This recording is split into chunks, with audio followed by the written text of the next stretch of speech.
Alright, everyone, welcome back. We're going to continue this. We're going to talk about another president, the next one, Mr. Millard Fillmore. Just perfect timing. Now.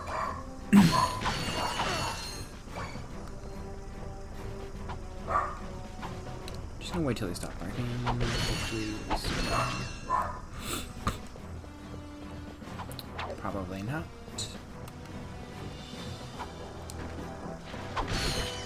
I think we have peace now. Peace. How many of you actually know about military? Like, objectively, honestly, no BS. Like, has anyone even read a book about this guy?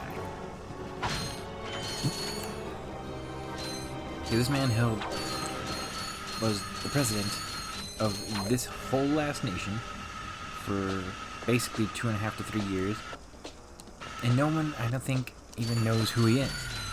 Lives in relative obscurity, and yet, you know, someone who I think is a lot more fascinating than I think people will ever honestly give him credit for, fair or unfair.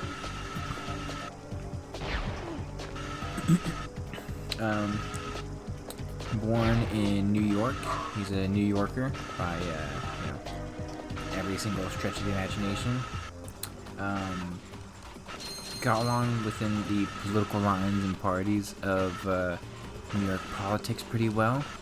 At least on friendly terms with, you know, the great New York politicians of his time and era, like Martin Van Buren being one of them in particular.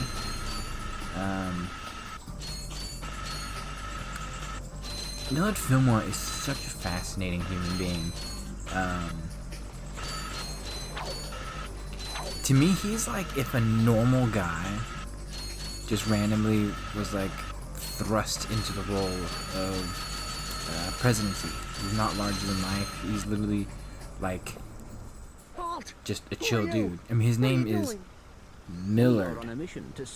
Millard Fillmore. He is as normal, as average, as just chill as you can possibly be as a person and historical figure. This is a noble cause, sir. Noble my hiney. Let me explain who he is. Very interesting growing up. He was as poor growing up, especially in comparison to his contemporaries who had money. He was probably one of the first, outside of, say, you know, Andrew Jackson, a genuine poor person and president. Ends up basically getting sold into a quote-unquote apprenticeship, but effectively was indentured servitude. Basically, he was supposed to be like a clothing maker, but he loved reading and wanted to be a lawyer, so he ends up buying himself out of it, runs away, does a whole bunch of stuff. Pretty wild youth, to be honest with you, but then he becomes like a teacher, meets his wife, who is really integral to his life.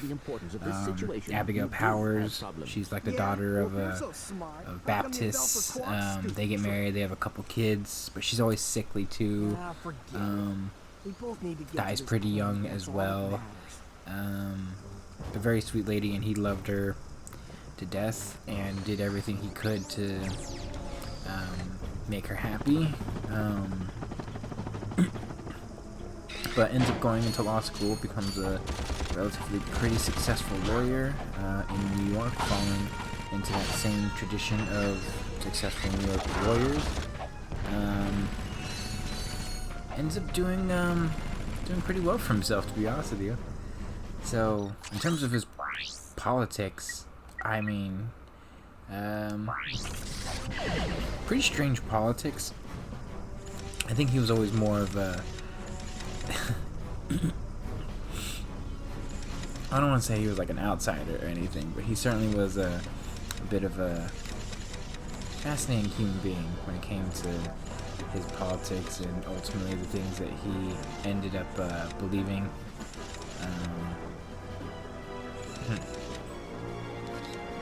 Let's try that.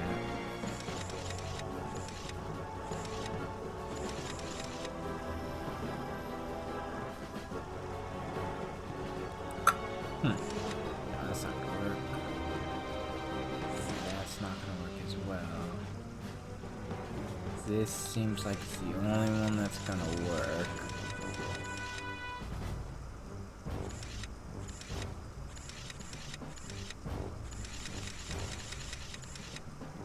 Let's say this is there.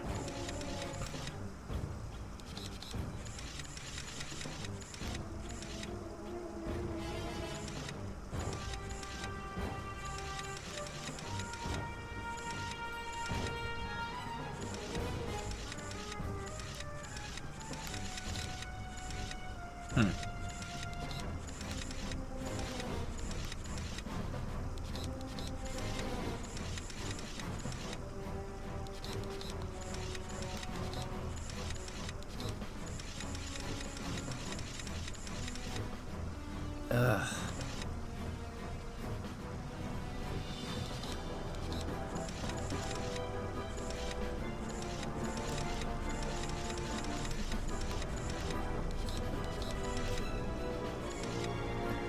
There's no way I gotta move this. This is probably gonna be more something like that.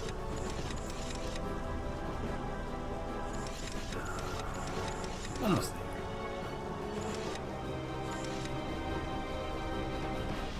Nothing's gonna be blocked there. Nope. No, I want it. Oh, that took 10,000 years, but got it done. Absolutely necessary. We're gonna get all my bolts back. We're gonna get that Rhino, fam.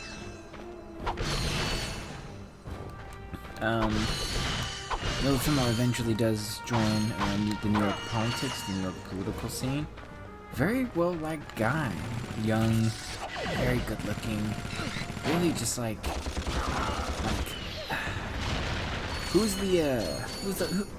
he just reminds me for some reason of, remember that kid the fat kid from,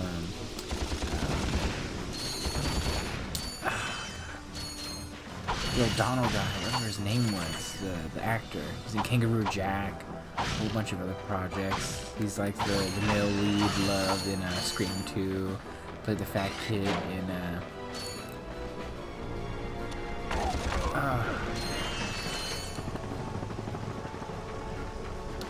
just think of an unopinionated, pretty good looking young man. I mean, he was always around 6 feet tall, striking blue eyes. The accidental president, they would probably call him. But not like John Tyler, because he was just so unopinionated. He's one of the few presidents that actually doesn't have like a real nickname, which is weird to say. But really, he was just so unassuming as a leader and as someone who, despite being who he was, just, which was the vice president, he just didn't really do much. But he was always there. Always pretty much just kind of hung around. Kind of like, you know how Ford himself, the president right after Nixon, kind of becomes president. It's kind of like that a little bit with Millard Fillmore. I mean, it's not like he doesn't do stuff. I mean, he was lawyer, got admitted to the bar, part of the state legislature. Little tidbit, I believe he founded the University of Buffalo. Correct me if I'm wrong. Or at least is one of the people responsible for the founding of the University of Buffalo. I always find that interesting.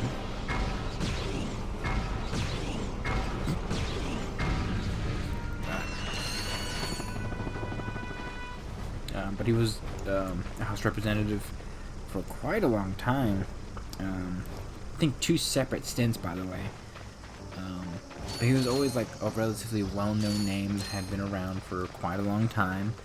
And then it's just like, oh hey, we got some things going on, and we want you to be the vice presidential ticket for our boy, Mr. Zachary Taylor.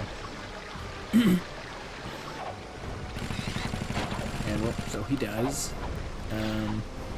Vigorously campaigns for him, though, even though Zachary Taylor does not like him for whatever reason. Zachary Taylor didn't like a lot of people, in fairness. But I'm going to assume it's probably more along the lines of just the personalities mixing. Fillmore seems to be far more high energy, versus Zachary Taylor's much more cautious, level-headed, and not very energetic approach in relative comparison. I mean, Millard Fillmore was a big reason why Zachary Taylor wins his presidency and presidential bid to begin with, so, you know, that tells me a lot.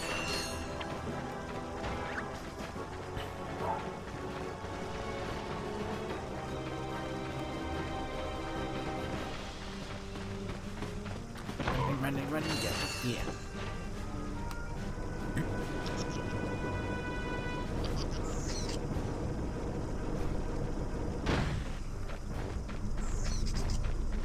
But I guess what does that mean though? So let me also explain his political history. Especially being poor, I think he had a different religious background too. I think that should also be noted, which I think influenced a lot of his ideals. He was a Unitarian, I think, growing up as a young kid, and then ultimately ends up becoming a Baptist like his wife. And then eventually, I think he was influential in a lot of ways. He was, well, let me put it this way. I think he started off as like this anti-Masonic party. He was not a Freemason by any stretch of the imagination. Whatever anyone's opinion is of the Freemasons. Very weird people, let's just put it that way. But, then he becomes a Whig once he actually starts getting into politics and actually starts becoming a real influential and political figure of his time. Actually born in 1800, by the way. Dies pretty young too. I think he only lives like another year or two after. No, wait. When does he pass away? Which is nearing completion. Once our scientists locate the ideal orbit, our new because I know he gets remarried. So reserve your space now. Because he outlives his wife by at least 10 or 15 years, and his wife dies pretty early, right after he gets out of office, which leaves him devastated because he really loves Abigail. I'm starting to remember their wives' names now, because she's very influential into his political upbringings too. And being a New Yorker, you're probably going to be not a Democrat, because and if you are a Democrat, you're more of the wing of the Democratic Party where it's like, I'm going to be anti federal government kind of thing. But he was always more along the lines of you know, pro-government, etc., etc. But not in an egregious way, just more like, I think his upbringing being extraordinarily poor, and seeing what the power the federal government can have for the working man and the working class, I think he was more along those lines, if anything, towards that particular foundational ideology and idea. That's how I come across it for the most part. It's up to your interpretation, I would say, whether or not that's an accurate representation of his ideas. I don't know. I just think if you grow up really poor, and I think you grow up with nothing, and then you're kind of just given and work your way up through the ladder and the rings, you're either going to come away thinking, I pulled myself up by my own bootstraps and did it my damn self, or I did it, but I don't want it to be as difficult for other people in order to actually do it, and I think he's more of the latter, if that makes any sense. Again, not a bad guy. Very, I think, relatively good-hearted man. Probably not strong, though, in that particular sense, due to his just personal belief of what I just said. Very quiet, far more passive. He's not the alpha. That's just plainly say it. Which you kind of need to. Oh god damn it! Which you kind of need that if you want to be president. Fair or not, it's just the truth.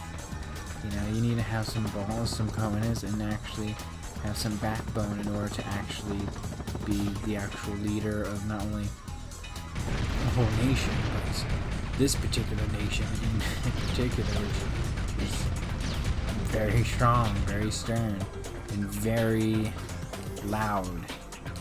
And you need to have some real backbone in order to actually be able to do it. And that was always probably the biggest problem with military, especially during his takeover term as president.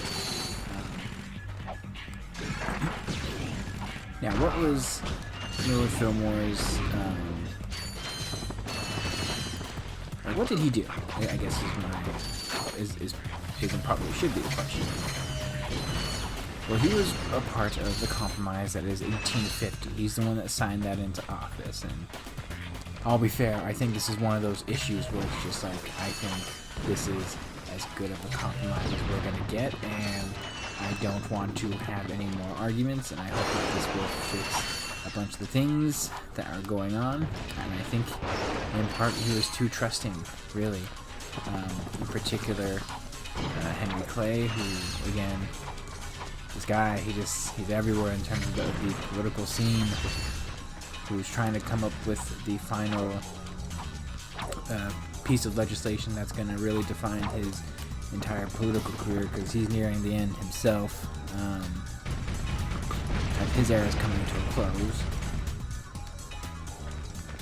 This leads to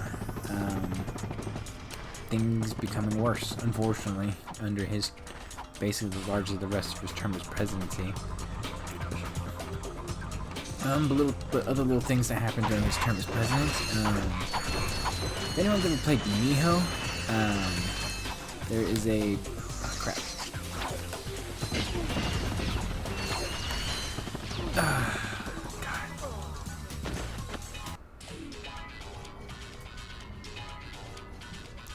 Okay, that's it. I'm not doing this again. I'd rather quit and not play this game again than do this freaking level. And I know there's no context to why I'm so upset right now, but when I originally played this game, this and the very last ending, the ending boss battle, I struggled with mightily. I spent probably a solid hour plus playing this part. So much so that I actually had to stop recording because I just, for the life of me, I could not focus. I don't know what was wrong with me. And this led to me just not being able to do this part. And I walked away. I did it later. And then proceeded to actually do the part properly with a lot more everything, and I was able to actually do it. And it took me about an hour for just this one section, so I'm not doing this part again. That's why I'm upset, because I thought I finally had a strategy down. But it's not a perfect strategy. I gotta be on my A game, because I'm not doing this again. I'm just not.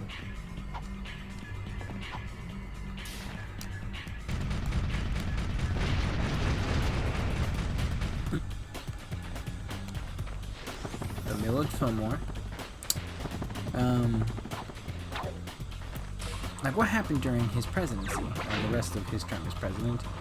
A lot of stuff. The creation of this country really starts to happen. The gold rush. Can they get to him? Yes, they can. Beautiful.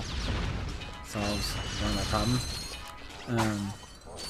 Utah and is it Colorado become states now at this point? As westward expansion continues.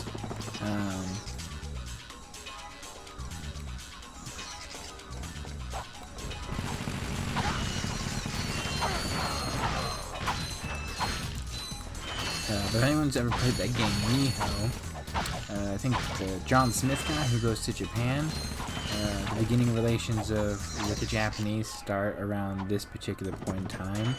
Again, the branching of international policies that we are trying to push for as a country and as a people. You know, just the United States on the international stage is really starting to show up.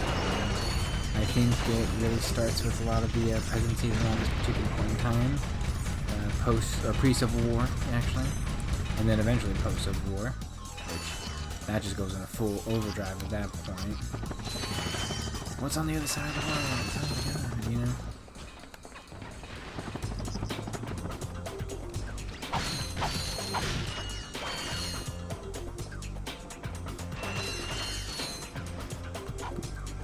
Go again.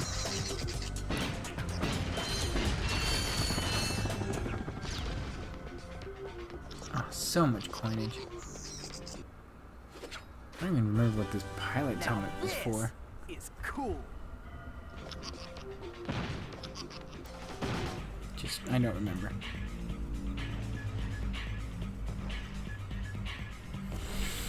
Okay. Thankfully I did that part. First time. And don't know what this is even for.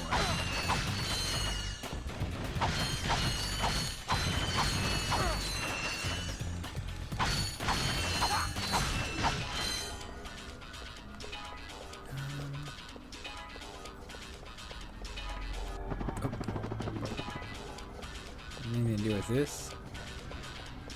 Nope. Never figured that out. Okay.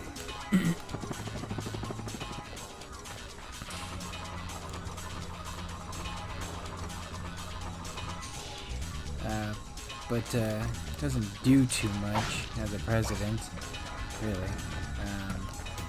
Largely just kind of just gives Henry Clay free reign to do within reason whatever Henry Clay wanted. Because I think he saw himself and Henry Clay as contemporaries. Now he is a bit of a controversial figure because when he signed that, 1850, the Compromise of 1850, that included a bunch of bad legislation that created a bunch of states, confirmed a bunch of states, but also created the law and act known as the Fugitive Slave Act, which, let's just say, just made tensions all the more difficult. And again, unfortunately for him, he doesn't do anything to really stop the tensions. Just continues going off on just, well, this is what's best for the American people, compromise, yada yada yada. No real backbone with this guy. It's the only real foundational problem. Seriously, no backbone. No wonder why he doesn't get really any re-election bid.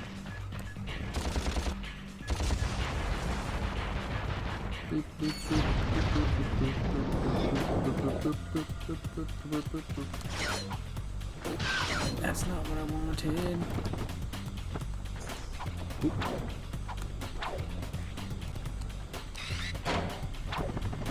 Ha! Hoo! Ha! Hoo!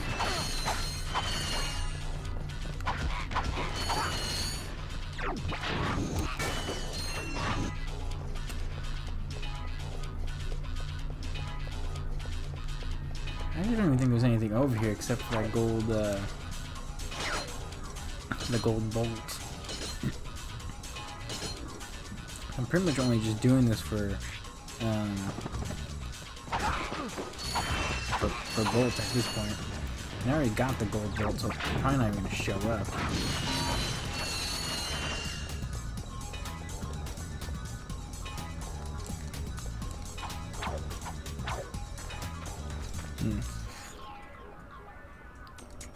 Where? Oh, wrong button.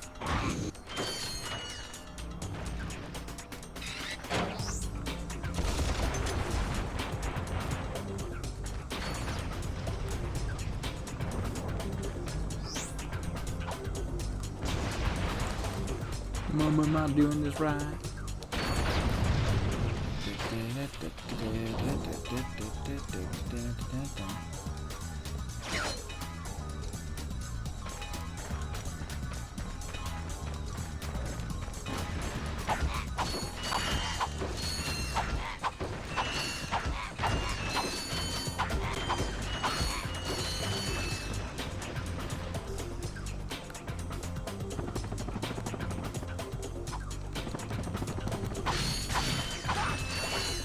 But generally, that's Millard Fillmore.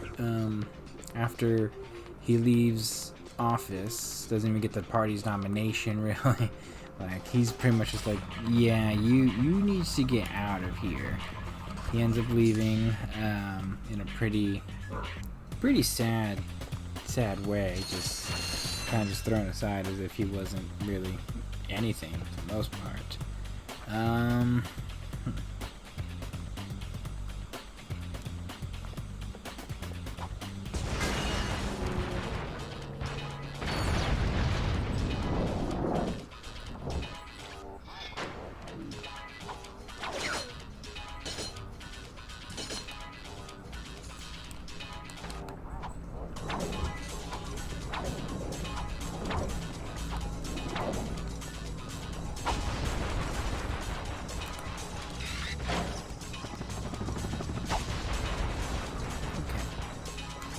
Doesn't really do too much.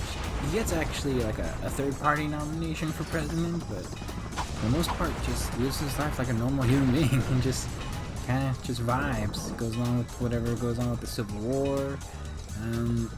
Really, just doesn't do too much. He tries to be more of an advisory role with with Abraham Lincoln in a lot of ways, like Martin Van Buren was until his passing, which led to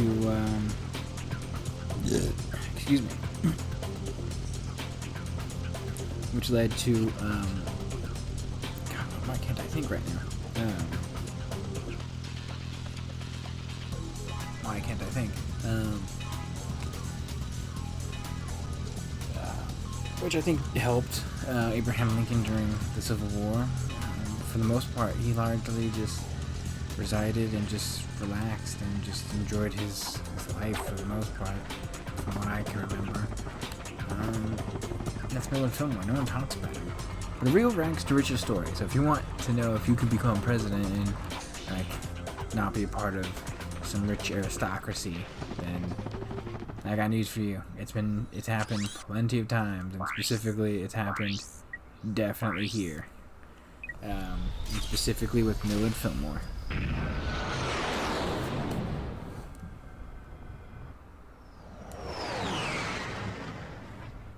I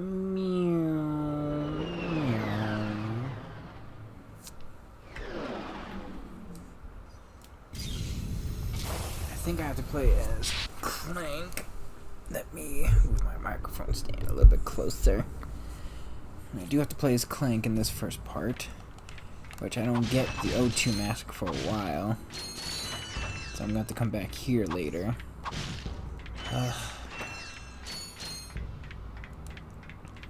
And yes, sorry if it seems like I'm overlooking a bunch of stuff in this game. I'm just trying to just get it done. Very beating this game. This game's tortured me a little bit, but it's like a good torture. But now this is just starting to become tedious. Where like a lot of the points of me playing these games is I want to be able to record it, show you guys, and then have you all enjoy it. But you can only play the same game so many times over and over and over again before it becomes, you know, difficult to just keep playing it. Die. Now, while we're here, we should probably talk about another president. The next one, number 14, a young man named Franklin Pierce. I should note real quick, when he gets elected as the president in 1852, that it's not because he was, you know, like some great politician or political leader. It's more like,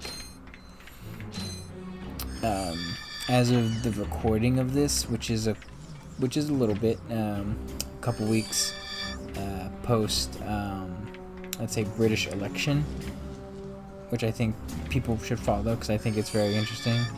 I think that Reform UK party with Nigel Farage got a lot of votes, and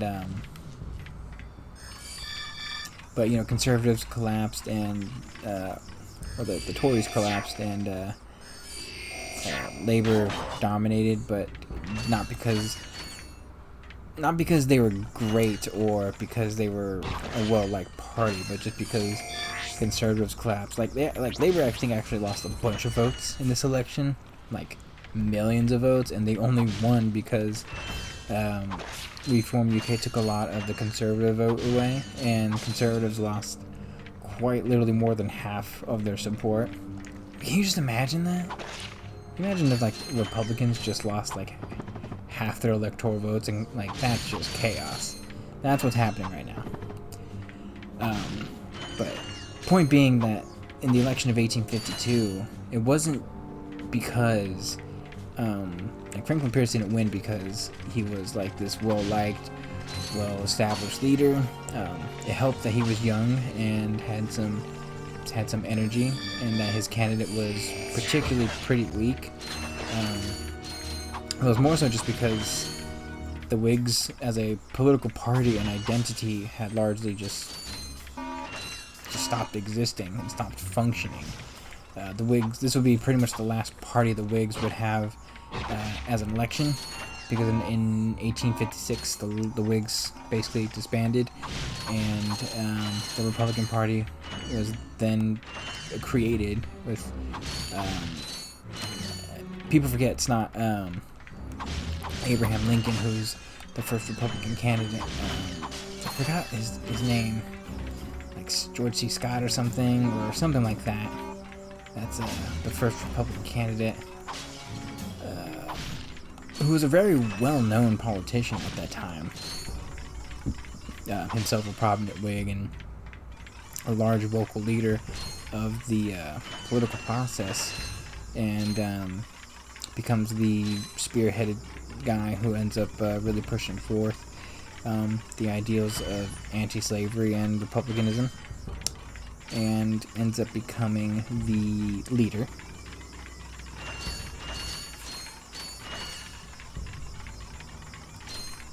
Do I even need to get anything from this? Don't. Let's just move past. Just finish this already. He ends up winning just because the other parties just collapsed in on itself. So, not the most ringing endorsement, but I just want to basically caveat it as much as I humanly can, that this isn't because he's some great candidate. And in fairness, he is probably the closest thing to like some wunderkind that you're probably gonna get, because he was hyper intelligent, didactic memory, incredibly handsome. I don't know why we have certain lists, but he's always routinely rated as like the most handsome president that we've ever had in the history of this country. Like ooh la la kind of thing. Like, you know, Barack Obama ain't got nothing on him kind of stuff, which I always find just funny.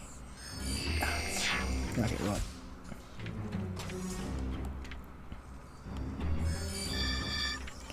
just fascinating things you learn, you know. But he is such a fascinating human being because, on one hand, you know, if you had to pick someone just based off of personality, where you think they're going to be going in life, historical precedents, and just how most people would probably guess how their lives would turn out, you think that Franklin Pierce would be historically just one of these guys, which people don't know anything about him because he's one of these guys. Just like when you look up Franklin Pierce, you know, you just see him as one of the guys who's a president, one of the failing presidents before the Civil War, and it's like it's not quite fair because it's such a complicated problem that doesn't really, it's not properly explained very well why it is a problem, and it's an unfortunate problem. And while I can understand the criticisms of why he fails in a lot of ways, I can understand why, if anything, based off of his character, based off of who I think he is and how his life ultimately turned out. Because despite all the good luck, despite all of the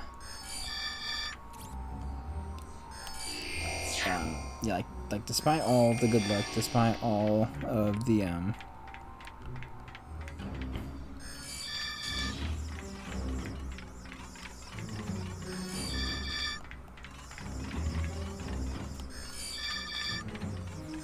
we go. These controls get a little funky sometimes. Because despite all of, you know, the good things that were happening with his life, I'd argue personally he might be one of the single most unlucky presidents to have actually ever been president. And he's someone that I'm curious, had he not had the problems that really messed with his history, his legacy, and had he just been able to be more of just a normal president during a time that wasn't as highly contentious, where you needed a tough, stern leader that wasn't like the subsequent presidents we would get. Because, I mean, this is a very difficult time. So anyone who's president during these specific times of, let's say, political turmoil and just outright, you know, political self-destruction almost, it's... I try to give the benefit of the doubt. The only one I don't give as much of a benefit of the doubt to is Buchanan, Pierce's successor, because for two reasons, and it's more so just because of the character of James Buchanan more so than anything else. Because James Buchanan's probably more along the lines of like a Henry Clay type, where it's all about power, influence. But for him and Franklin Pierce in particular, this was just like really just bad luck. Like, you want to just talk about bad luck? It's just bad luck. There's just no other way to really slice it properly. It's just, you got the unfortunate end of the stick, and you know, I don't know what you did to piss off God, but God is not happy with you. That's basically Franklin Pierce's life. He's like, yeah, you can be president, but you're gonna be president before, you know, during the pre-Civil War days, and you're gonna be blamed for a lot of the stuff. Who is Franklin Pierce, though? That's the question. That's the question you want to ask, and that's the question you want to know.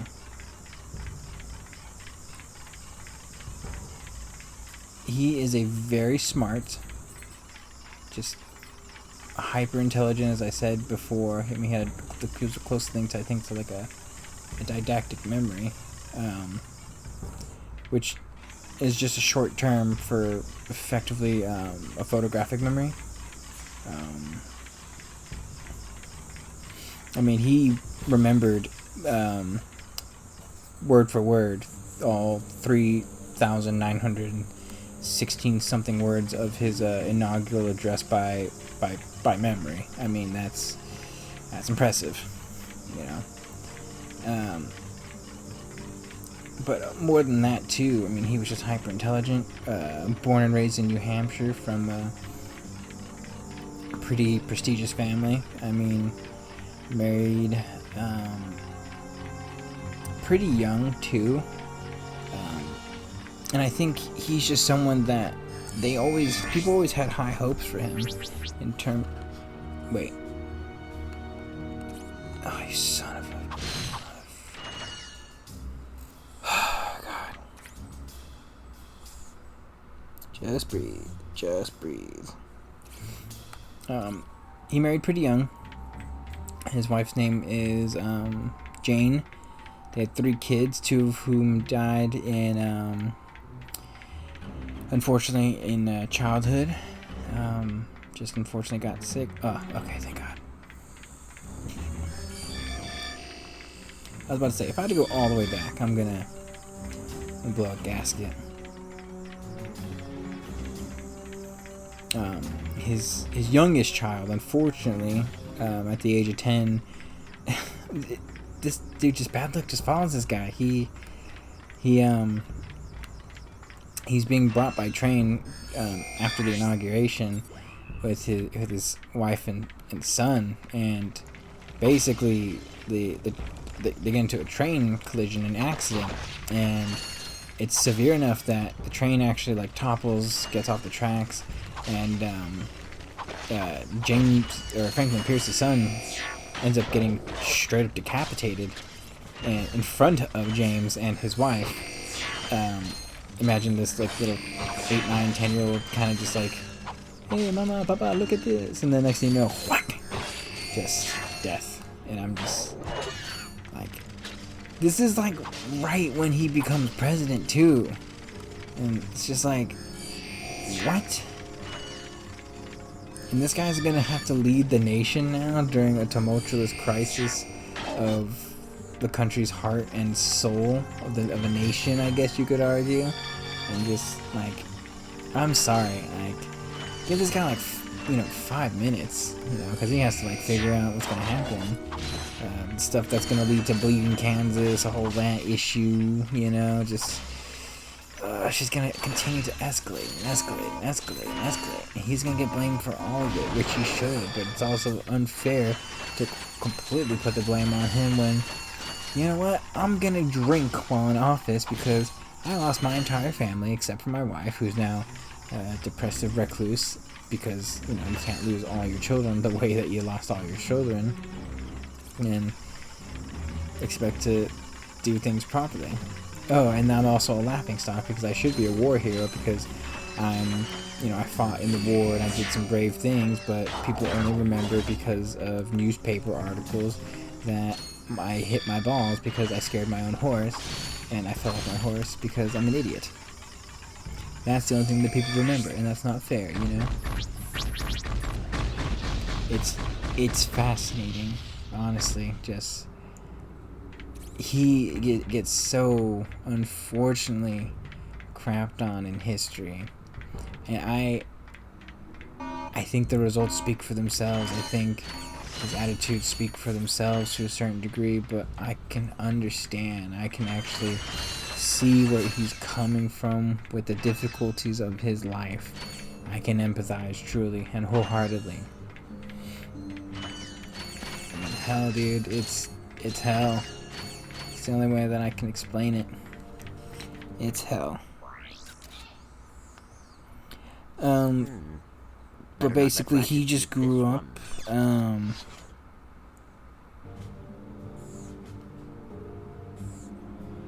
pretty much just a normal... He was supposed to be the next Wunderkind kid, as I was explaining before. Devoutly Christian, wife and him devoutly Christian. Didactic memory, eventually promoted to Brigadier General during the Mexican-American War. I think he was probably about, in his early 30s at that point. Also, little tidbit, he's also another individual who goes through a bit of a constitutional crisis because his vice president-elect, Rufus King, I think his name was, yeah, King, passed away right after they got elected. This leads to an issue that occurs, and he basically runs his entire presidency without a vice president, which is, again, very fascinating and interesting. What else? Went to Bowdoin College again, became a professional lawyer, just like a lot of these other people. Again, just destructive loss of his family, his life. It ends up dying pretty young due to liver failure. I forget when he dies. I think he dies right after the Civil War, largely. I knew it. Oh, come on. Switch off your nerds. I don't know. I forgot. I think he dies like 1870. He dies in his early 60s. I do know that. It's just unfortunate, personally. Again, he also president during a very, very difficult time. The things that happened during his presidency is largely bleeding Kansas. That's the one thing that largely happens, which it's not even his fault, really. It's more, for those of you who don't know, which would be Abraham Lincoln's eventual rival, Stephen Douglas, the Illinois Democrat senator.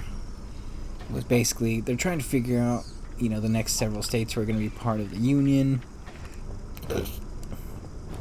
Excuse me. And then with the Compromise of 1850, this leads to the unfortunate circumstances that, you know, who's going to vote for actually being a part of the Union, yes or no, which leads to violence that occurs and a mini civil war already brewing, specifically in the state of Kansas, which is not like that. It's not like militias fighting militias. It's more just like, you know, people getting all rowdy while they're trying to vote, which leads to a bunch of real problems and issues and just more annoyances really than anything else, than actual like full-scale combat and war. Although people always make the whole John Brown thing into a bigger deal, I think, than it was. Not to say that wasn't a big deal. I mean, there was the whole statewide manhunt and all that for him, but you know, people make it sound like, oh my god, they suck. You know, they just, you know, put the whole entire military on with him, and it's just like, yeah, but it's also like, you know, it's just more annoyances than anything else. And I think tabloids and media tend to fluff things up far more than the actual realities of certain situations, which, again, take everything media tells you with a grain of salt.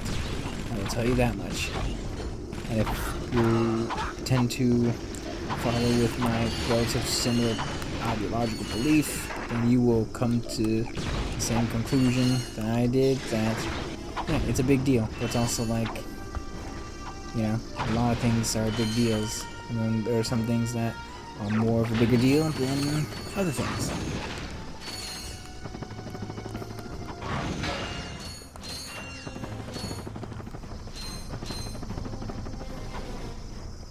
Yeah, let me fix this bridge real quick.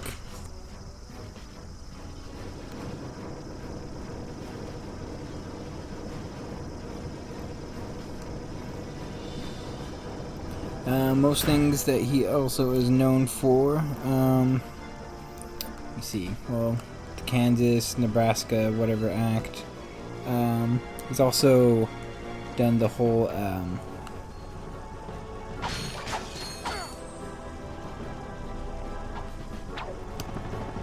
what's it called? The Gadsden Purchase. Increasing, there's just small lands that he bought with from Mexico, to increase the size of the United States of America.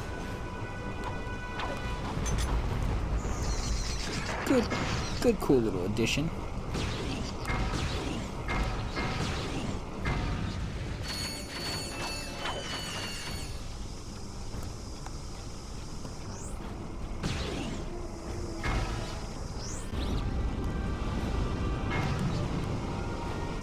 Second.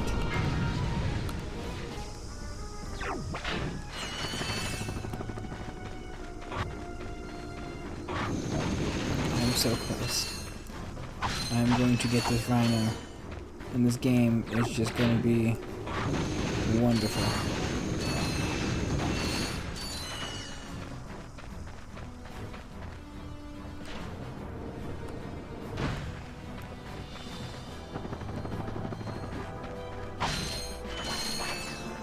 That's largely it.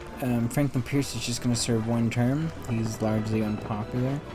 Used as the scapegoat, unfortunately, for the Democratic Party. And this is largely just due to the fact that they didn't think that they were going to win. They were afraid of the rising Republican Party, now that the Whig Party had largely Well, I think you'd better hurry up. The turret works fine, you little yahoo. It's the locals. They haven't got the skilled manpower to basically that the Whig Party has largely just been dissolved at this point. This leads to the Democrats are going in a different direction, also because of a contested convention, which at this point the Democrats are really just trying to find the next Andrew Jackson. They're just really trying to find the next great leader. This leads to a lot of problems. This leads to a lot of self-fighting and destruction. And it leads to a much more opportunistic individual like, say, James Buchanan to eventually take and win the nomination, you know? Which he does.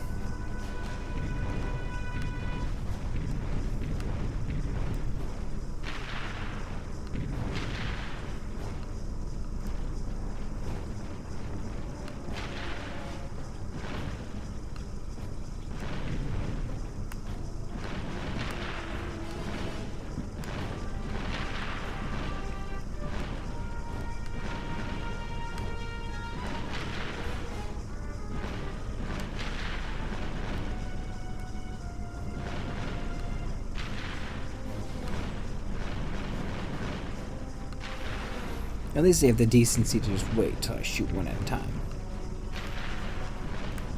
Like I said before, his wife dies pretty soon after. She's always in not the best of health, not the best mindset either. Probably just based off of the writings, it seems just like she's just a manic depressive recluse.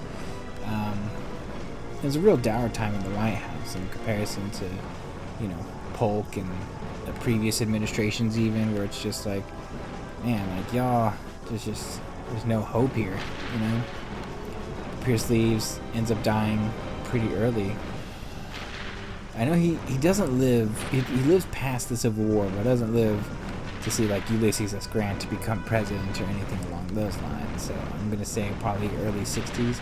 He basically dies of over-drinking, consumption, and liver failure. Just an unfortunate way to go out if you're anyone, really, let alone the president of the United States of America. Looks like he's good for something after all. Here. Yeah, we get a metal detector. What is it? That's exactly what we want. Bolts. My grandfather designed it to suck up loose change on any planet in the galaxy. What a cheap old man he was. Well, see you around sometime. Since you now own a metal detector, a bolt icon will show up on screen whenever you are near a buried stash of bolts. When equipped, the metal detector will give you signals to indicate your proximity to the buried bolts. The detector plate will always indicate the direction to the bolts. Hold down the circle button to activate the device. As you move closer to the bolts, the rings will become redder and the beeping will become faster. Continue holding down the circle button, and once you are directly over the bolts, the metal detector will suck them out of the ground. Excuse me. You know, they should just have more commercials like that. I always find it super interesting. There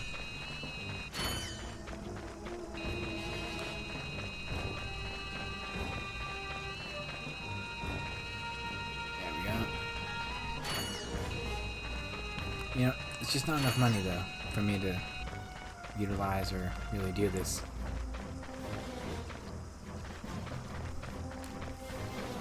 But I'm almost there. I'm almost there.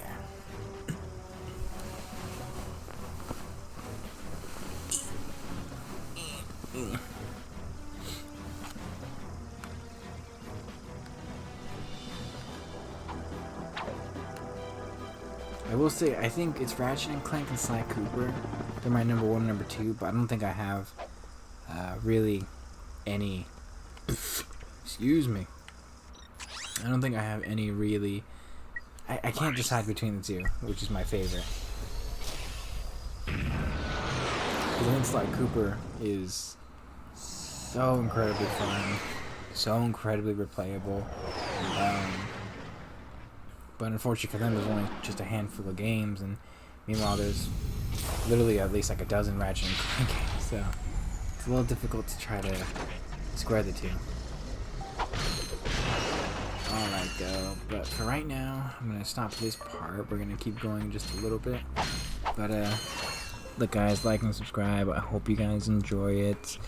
God bless, and yeah, have a good one.